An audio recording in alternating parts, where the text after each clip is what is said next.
मानो तो मौज है, वरना समस्या तो हर रोज है। भगवत गीता का 18वां अध्याय ओसीडी का इलाज बेहतरीन तरीके से कर देता है।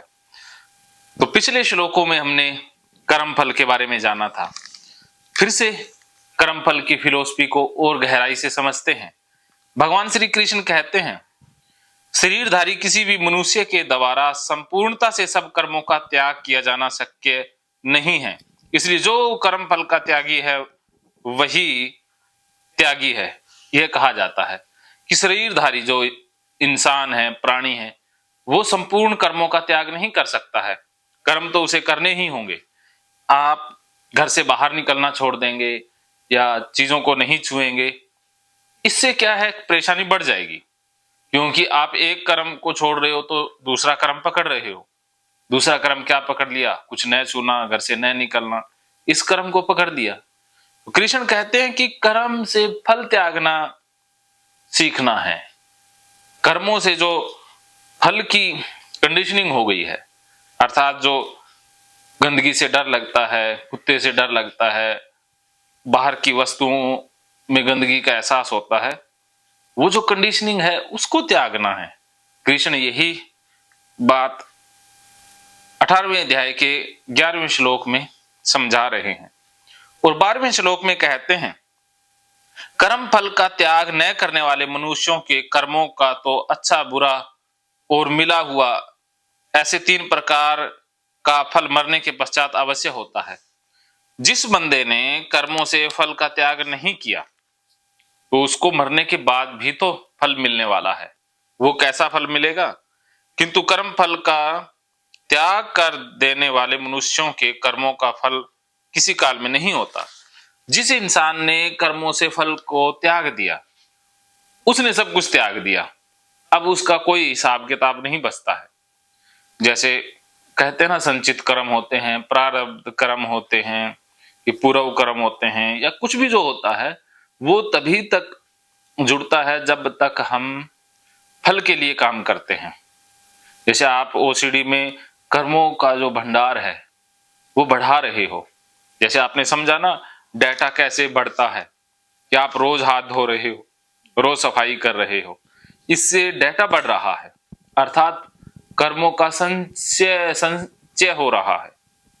आप अवॉइड करते हो, आप दूर दूर रह रहे हो। जिस भी ऑब्जेक्ट, वस्तु से आपको डर लगता है, आप उससे दूर रहते हो। तो इससे जो कर्मों का संचय है वो बढ़ता जा रहा है, अर्थात आपके मन में डेटा ऐड होता जा रहा है। लेकिन जब आपने कर्म फल के लिए किया ही नहीं, सिर्फ कर्म में डूब गए, तो फिर कोई डेटा ऐड नहीं होगा, फिर सब कुछ बंधन कट जाता है। क्या समझे? क्या समझ गए? हाँ हाँ, बोलिए बोलिए, प्रयास कीजिए आप बोलने का, आप बहुत अच्छा बोलेंगे।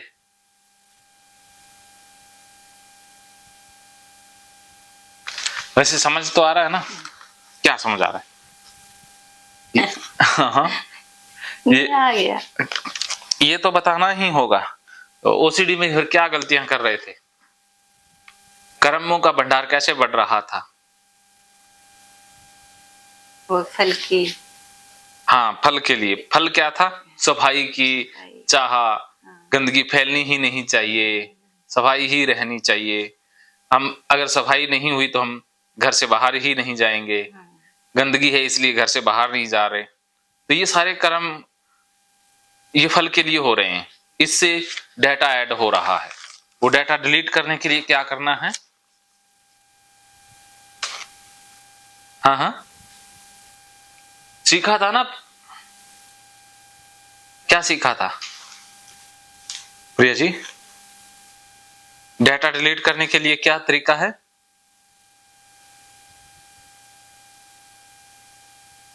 कैसे डेटा डिलीट होगा?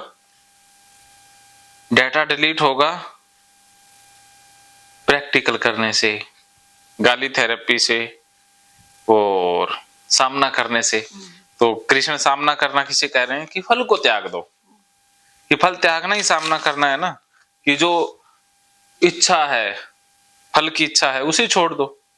तो आप जो सफाई से डरते हो, उससे उस डर को ही छोड़ करके, जो संभावित खतरा है उसे छोड़ करके जो नियम पूर्वक कर्म है उनको करते जाएं, तो डाटा डिलीट हो जाएगा। अब क्या समझे? मत बोलवाओ, समझ गई। अरे आप बोलोगे तभी तो मैं आगे बोल पाऊंगा ना, वरना मैं अकेला थक जाऊंगा। फिर मैं अकेला कितना बोलूंगा? तो आप मुझसे शेयर करती रहोगे, कुछ कुछ एक आधा शब्द बोलती रहोगी, तो ये वार्ता हमारी इंटरेक्टिव चलती रहेगी। वरना फिर एक तरफा सा हो जाएगा ना, कि मुझे लगेगा कि मैं खुद को ही समझा रहा हूं। नहीं, मैं समझ रही हूँ। हाँ, तो समझो वही बताना है बस, और मैं कुछ ज्यादा पूछता भी नहीं हूं ना, उतना ही पूछूंगा जो समझाओ। अब तो मंजूर है? ठीक है, बहुत बढ़िया।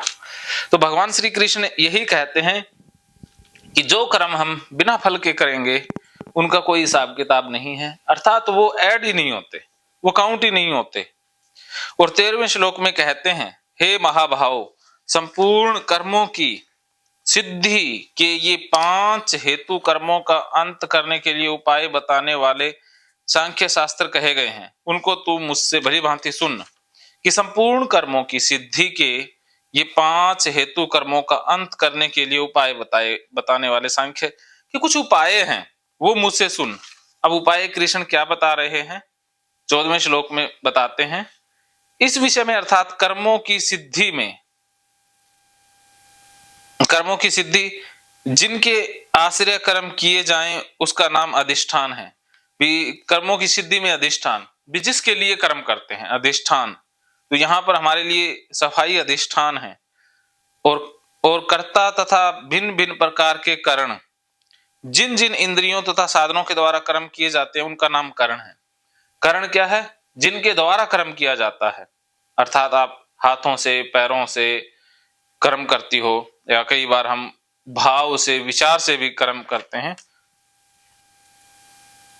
तो इस विषय में, अर्थात कर्मों की सिद्धि में अधिष्ठान और कर्ता तथा भिन्न भिन्न प्रकार के कर्ण एवं नाना प्रकार की अलग अलग चेष्टाएं, वैसे ही 5 हेतु देव हैं। अब देव क्या है? पूर्वकृत शुभ अशुभ कर्मों के संस्कारों का नाम देव है। कि जो काम हम शुभ अशुभ के लिए करते हैं वो देव हैं। तो ये भाषा थोड़ी सी कृष्ण शास्त्रों वाली यहां पर बोल रहे हैं।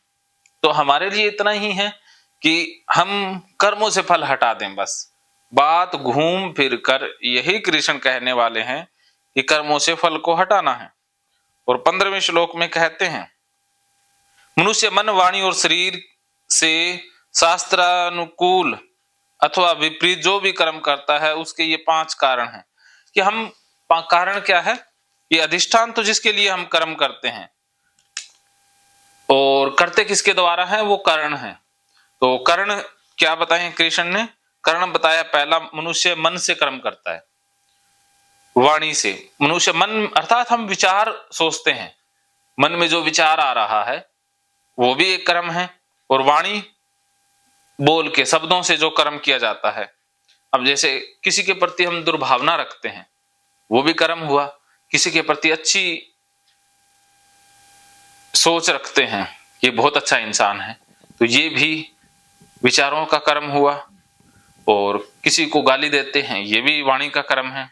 और किसी को दुआ देते हैं, प्यार से बात करते हैं, ये वाणी का कर्म हुआ।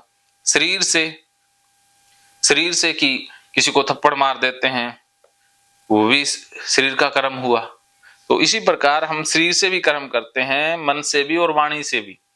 और ओसीडी में ये तीनों तरीके इस्तेमाल होते हैं कि सबसे पहले गंदगी का विचार आता है, obsession आता है, और फिर वाणी अर्थात हम बोलने भी लग जाते हैं। आवाज करते हैं ना कि अरे रे गंदा हो गया, अब तो भाई धो लो, या दूसरों को आदेश देते हैं, या फिर खुद धोने चले जाते हैं, या खुद जो हाथों पैरों से करते हैं वो शरीर से कर्म हुआ। अथवा विपरीत जो कुछ भी करता है उसके ये 5 कारण हैं। 16वां श्लोक कृष्ण कहते हैं,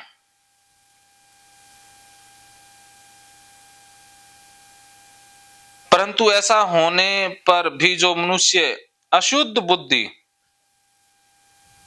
होने के कारण उस विषय में यानी कर्मों के होने में केवल शुद्ध रूप आत्मा को कर्ता समझता है, वह मलिन बुद्धि वाला ज्ञानी यथार्थ नहीं समझता। शास्त्र के अभ्यास से तथा भगवत धर्म कर्म और उपासना के करने से मनुष्य की बुद्धि शुद्ध होती है। इसलिए जो उपयुक्त साधन से रहित उसकी बुद्धि अशुद्ध है, ऐसा समझना चाहिए। देखो, जब हम अज्ञान से कोई भी कर्म करते हैं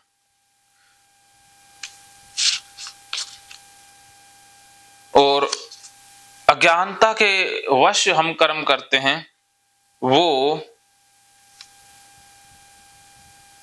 यथार्थ कर्म नहीं है। बहुत सारे हमारे कर्म अज्ञानतावश होते हैं, वो कर्म मलिन कर्म है। उन कर्मों से हमें दुख प्राप्त होता है। 17वां श्लोक, जिस पुरुष के अंत्यकरण में मैं करता हूं ऐसा भाव नहीं है और जिसकी बुद्धि सांसारिक पदार्थों में और कर्मों में लिपामायन नहीं है, वह पुरुष इन सब लोगों को मारकर वास्तव में न मरता है और न पाप से बंधता है। कि इसमें कृष्ण कह रहे हैं कि कुछ इंसान ऐसे होते हैं जो सोचते हैं कि मैं करता हूं, अर्थात अहंकार के कारण कर्म करते हैं, और जो अहंकार के कारण कर्म नहीं करता वो ये मानता है कि मैं करने वाला नहीं हूं, कराने वाला वो, करने वाला वो, उसकी रजा से सब कुछ हो रहा है। जैसे हुक्म रजाई चलना, गुरु नानक जी कहते हैं ना, भी सब कुछ वही कर रहा है। लेकिन ओसीडी वाले यही सोचते हैं कि मेरी वजह से सब कुछ होता है। उनमें कर्तापन बहुत ज्यादा होता है कि मेरी वजह से तो गंदगी फैलनी नहीं चाहिए। पहला विचार यही रहता है कि मेरी वजह से ना हो जाए। जिसको मृत्यु से या किसी के प्रति बुरे विचार आते हैं तो सोचते भी मेरी वजह से परिवार में किसी का नुकसान ना हो जाए, किसी की मृत्यु ना हो। महकेंगे फिर से खुशियों के रंग भगवत गीता थेरेपी कोर्स के संग। इतिहास का पहला ऐप जो गीता के माध्यम से ओसीडी डिप्रेशन का इलाज आसान बनाएगा। ओसीडी डिप्रेशन का इलाज हुआ और भी आसान, और वो भी बिना दवाई, घर बैठे। किसी को बीमारी की चिंता है तो किसी को चिंता की बीमारी है। भगवत गीता ने लाखों करोड़ों का जीवन बदला है और आपका भी बदलेगा। गीता थेरेपी कोर्स में आपको मिलेगा सभी 11 प्रकार की ओसीडी का संपूर्ण इलाज, जैसे गंदगी का वहम, बार बार हाथ धोना, बार बार सफाई करना, बार बार लॉक दरवाजा चेक करना व अन्य सामान की चेकिंग बार बार करना, एक ही विचार बार बार आना, नुकसान व मरने मारने का विचार आना, HIV, rabies, cancer, heart attack का विचार आना, IBS और नींद न आने की समस्या का हल गीता कोर्स में मिलेगा। आत्महत्या वाले विचारों से मुक्ति भी गीता थेरेपी कोर्स से मिलेगी। राजेंद्र जोधपुरिया ऐप पर आपको ओसीडी से संबंधित राजेंद्र जोधपुरिया की किताब भगवत गीता के मनोवैज्ञानिक रहस्य और अन्य टिप्स पढ़ने को भी मिलेंगे। गीता है महान थेरेपी। गीता में CBT, हिप्नोथेरेपी, माइंडफुलनेस, ERP व अन्य बहुत सी साइकोथेरेपीज का समावेश मिलेगा। राजेंद्र जोधपुरिया ऐप एक, फायदे अनेक। आज ही प्ले स्टोर से डाउनलोड करें, लिंक डिस्क्रिप्शन में है। तो देर क्यों, अभी जाइए डिस्क्रिप्शन में और लिंक पर क्लिक करके प्ले स्टोर से अभी डाउनलोड कीजिए राजेंद्र जोधपुरिया ऐप और पाइए अपनी सभी समस्याओं का हल। मानो तो मौज है, वरना समस्या तो हर रोज है।